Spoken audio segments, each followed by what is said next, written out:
రానున్న సాధారణ ఎన్నికలు 13 మే 2024 సందర్భంగా ప్రజలు ప్రశాంత వాతావరణంలో ఎటువంటి ఒత్తిళ్లకు లొంగకుండా స్వేచ్ఛగా తమ యొక్క ఓటు హక్కును ప్రజాస్వామ్యబద్ధంగా వినియోగించుకోవాలని north zone DSP G Bhanodaya అన్నారు.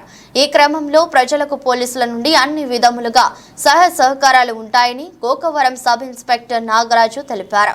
అదేవిధంగా గోకవరం ప్రజలకు తెలియజేయనది ఏమనగా మీ గ్రామాలలో పరిసర ప్రాంతములలో ఎక్కడైనా అసాంఘిక కార్యక్రమాలు సారా తయారు చేయుట, అమ్మడం, పేకాట, కోడి పందాలు, గుండాట మొదలగునవి జరిగిన ఎడల మాకు తెలియపరచవలనని చెప్పిన వారి వివరములు గోప్యంగా ఉంచబడతాయని చెప్పారు.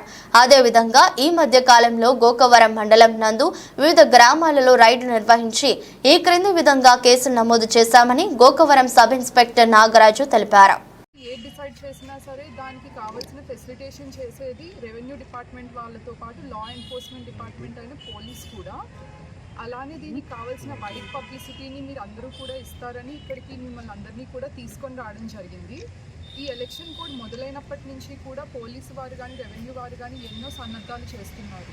అంటే ట్రబుల్ మాంగర్స్ని కానీ ఎవరైతే ట్రబుల్ క్రియేట్ చేస్తారో వాళ్ళని, అలానే కేసెస్ ఉన్న వాళ్ళని బైండ్ ఓవర్ చేయించడం, అలానే ఇల్లీగల్గా లిక్కర్ అమ్ముతున్న వాళ్ళని కానీ డ్యూటీ ఇంకా లైసెన్స్ కట్టకుండా లిక్కర్ అమ్ముతున్న వాళ్ళని కానీ వీళ్ళందరినీ కూడా యాక్షన్ తీసుకోవడం, అలానే ఎలక్షన్ టైంలో హ్యూజ్ అమౌంట్ ఆఫ్ మనీని ఇంకా వాల్యుబుల్స్ని రవాణా చేస్తున్న వాళ్ళని పర్మిషన్ లేకుండా వీళ్ళందరినీ కూడా సీజర్ చేయడం, ఇంకా ఫ్లయింగ్ స్క్వాడ్స్ ఇంకా స్ట్రైకింగ్ ఫోర్స్ని అక్కడక్కడ పెట్టడం, అలానే ఎస్ఎస్టీస్ని ఇంకా ఎంసీసీ టీమ్స్ని కూడా నియమించడం జరిగిందండి.